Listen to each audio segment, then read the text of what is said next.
ये आरक्षण खत्म करने का आरोप लगा रहे हैं। आरक्षण खत्म कर चुके हैं।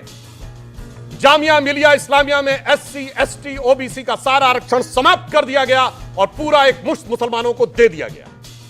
अलीगढ़ मुस्लिम यूनिवर्सिटी में एससी, एसटी, ओबीसी का सारा आरक्षण समाप्त कर दिया गया और 50% पूरा आरक्षण मुसलमानों को दे दिया गया। झूठ क्या बोल रहे हैं आप? प्रोफेसर हो गए, इस तरह झूठ बोलेंगे? भारत का एक राज्य था जहां एससी, एसटी, ओबीसी को कोई प्रतिनिधित्व नहीं था, वो था कश्मीर। धारा 370 से पहले इस प्रीटेक्स्ट पे कि वो मुस्लिम डोमिनेटेड राज्य है, आपने आरक्षण नहीं दिया था, हमने दिया।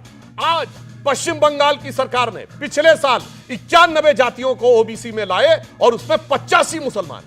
जब पिछड़े वर्ग ने पूछा कि यह कैसे हो गया, तो जानते क्या बोलते हैं? नहीं, ये कन्वर्ट होने से पहले उस जाति के थे, इसलिए इनको उसमें दे दिया। तो पूछा गया इतना कन्वर्जन कैसे हो गया, तो जवाब नहीं दे पाए। आज भी पश्चिम बंगाल की 171 बैकवर्ड जातियों में 120 मुस्लिम है और अभी आपने कर्नाटक में सारे मुसलमानों को ओबीसी में दे दिया। तो सुनिए, एससी, एसटी, ओबीसी के आरक्षण में हम घुसपैठ नहीं होने देंगे। ना हमने देश में घुसने दिया, ना आरक्षण में घुसने देंगे। हकीकत यह है कि इन्होंने आरक्षण खा चुके हैं, इसलिए इनके दिल में तकलीफ है। प्रधानमंत्री जी कई बार कहते हैं, कहिए कि मुस्लिमों को ओबीसी का आरक्षण नहीं देंगे और इनकी हैसियत नहीं है। एक सेकंड, अच्छा एक सेकंड, मैं एक सेकंड आपसे भी सवाल पूछ रहा हूं, आपसे भी। क्या आप मुसलमानों को ओबीसी में आरक्षण देंगे, हाँ या ना? अगर इंडिया अलायंस की सरकार बनेगी, हाँ या ना? ऐसा है जी, आरक्षण के अपने रूल्स हैं। देंगे कि नहीं देंगे? आरक्षण किस लिए दिया? देंगे कि नहीं? किस लिए दिया था? सुनिए आप। नहीं, देंगे कि नहीं देंगे? यस नो में कोई जवाब नहीं होता है। क्यों नहीं जवाब होगा? तर्क होता है उसका। अच्छा है, तर्क है, तर्क देना है, तर्क है। तर्क से बात कीजिए आप। आरक्षण क्यों लाया गया? जो पिछड़ा वर्ग है, तो आरक्षण क्यों लाया गया सबको पता है। जो नहीं है बराबर, इक्वलिटी लाने के लिए लाया गया था।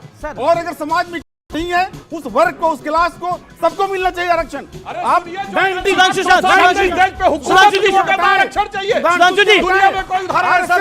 बीजेपी ये बताए कि जो 90 सेक्रेटरीज हैं सेंट्रल गवर्नमेंट में, सिर्फ 3 ओबीसी के क्यों हैं, बाकी सारे क्यों हैं? बाकी सारे क्यों? ब्राह्मण, राजपूत, भूमियार। देखिए ये राहुल गांधी का वाक्य है। 90 में से सिर्फ 3 ओबीसी के 3 हैं। आपको दर्द नहीं होता? हमें दर्द होता है। मैंने एक सवाल पूछा था, ओबीसी रहेगा, ओबीसी क्यों ओबीसी में से ओबीसी के 3 ही रहेंगे? 10 सेकंड सुधांशु, 10 सेकंड। देखिए साहब, सेक्रेटरी गवर्नमेंट ऑफ इंडिया का पोस्ट कोई आरजेडी का अध्यक्ष पद नहीं है कि खड्ड से गए और 25 साल में बन गए। बिल्कुल, आपको यूपीएससी में सेलेक्ट होना पड़ता है, टाइम बाउंड प्रमोशन होता है, फिर आप सेक्रेटरी में इम्पैनल्ड होते हैं, तब सेक्रेटरी बनते हैं। आज जो भारत सरकार में सेक्रेटरी हैं वो 1992 बैच या उससे पहले के हैं, यानी 92, 91, 90 या 89, 88 बैच के लोग सेक्रेटरी हैं। ये बताइए उस समय कितने ओबीसी थे? किसकी सरकार थी? हमने दिया। किसके ओबीसी थे? किसकी सरकार थी? आरजेडी की सरकार आपकी थी। जब आपने 2% ओबीसी सेलेक्ट किया, जब वो सेलेक्ट ही नहीं हुआ तो सेक्रेटरी कहां से बनते? देखिए, पहली बात तो ये कि विपक्ष के पास बहुत अच्छे बड़े बड़े नेता हैं। पासा साहब भी बड़े नेता हैं, लेकिन अफसोस ये है और विपक्ष के भाग्य की विडंबना ये है अमीश, कि सारा का सारा विपक्ष राहुल जी की तरह बातें करने लगा है जी। और अभी जिस तरह की बात हो रही थी, भाई अगर आपको मुसलमानों को आरक्षण देना है तो डंके की चोट पे कहो ना कि देंगे। आप डंके की चोट पे भी नहीं कहते हैं। इसका मतलब है कि आप हिंदुओं को भी बेवकूफ़ बनाते हैं, आप मुसलमानों को भी बेवकूफ़ बना रहे हैं। आप मुसलमानों के भी सगे नहीं हैं, आप ना हिंदू के हैं ना मुसलमान के हैं, आप दुकानदार हैं, अपनी दुकान के हैं।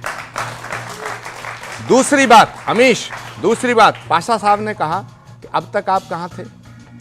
भाई मेरे लिए बोला कि आप रावण के पास थे क्या? मेरे लिए मैं बताऊं, मेरे लिए कांग्रेस भाजपा कांग्रेस का सवाल नहीं है, मेरे सामने देश का सवाल है। और मैं ऐसा मानता हूं, पाशा साहब मेरी बात को सुनिए गौर से, मैं ऐसा मानता हूं कि सत्ता और सिंहासन छोटे हैं, लेकिन सनातन से समझौता नहीं किया जा सकता। मैं ऐसा मानता हूं और मैंने ऐसा माना जब मैं कांग्रेस में था। मेरा झगड़ा सुधांशु जी से भी कई बार हुआ, मेरा झगड़ा तमाम भाजपा के नेताओं से हुआ था। मैं तब भी ये कहता था कि भगवान राम और राष्ट्र, 2 बातों पर समझौता नहीं किया जा सकता। मैंने विपक्ष को समझाने की कोशिश की, मैंने कांग्रेस में रह के भी ये बात कही। अगर मैं कांग्रेस में रह के राम के नाम पे, सनातन के नाम पे, राष्ट्र के नाम पे चुप हो गया होता, सवाल जायज था, तब बात ठीक थी। मैंने तब भी मुद्दा उठाया, मैंने कहा कांग्रेस के नेताओं से कि आप भारतीय जनता पार्टी से लड़ो, भारत से लड़ना बंद करूं।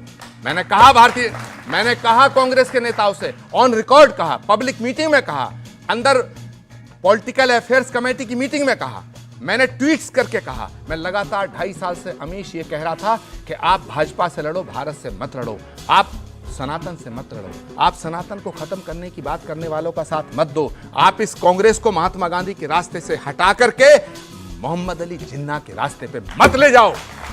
लेकिन अमित शाह ने मेरी बात को नहीं माना गया जी, मेरी बात को नहीं माना गया। उसका परिणाम देखना अमीश देशबंद, 4 जून को फिर एक आवाज गूंजेगी कि मैं नरेंद्र दामोदर दास मोदी तीसरी बार भारत का प्रधानमंत्री बना। देख लेना, देख